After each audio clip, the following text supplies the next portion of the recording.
Okay, LCM of two numbers 40, 78 and another number x.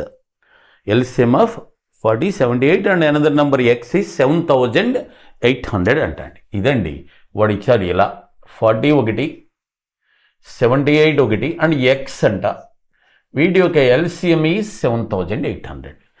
So which of the following can be the third number x?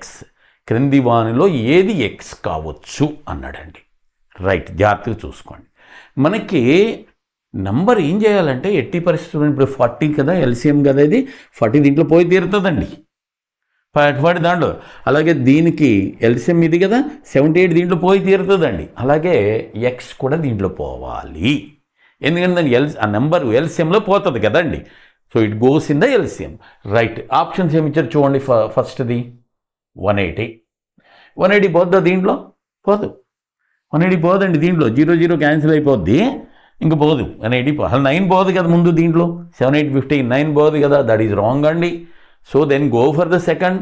రెండోది చూడండి, 200 ఇచ్చాడు, 200 పోతుందంటే compulsory కాదు కదా, అదే అవ్వాలని రూల్ ఏం లేదు కదా, పోతుంది. కానీ మనకు తెలియదు కాబట్టి అది కాసేపు లైవ్లో ఉంచుదాం. మూడోది చూడండి, థర్డ్ ఆప్షన్ ఎంత ఇచ్చాడు? 127. 127 ఎట్లా పోద్దండి? దీంట్లో పోదు కదా, చివరి 0 ఉంది, ఎట్లా పోదు. రైట్, ఫోర్త్ ఆప్షన్ చూడండి, దట్ ఈజ్ 152. అది కూడా దీంట్లో పోదు కదండి.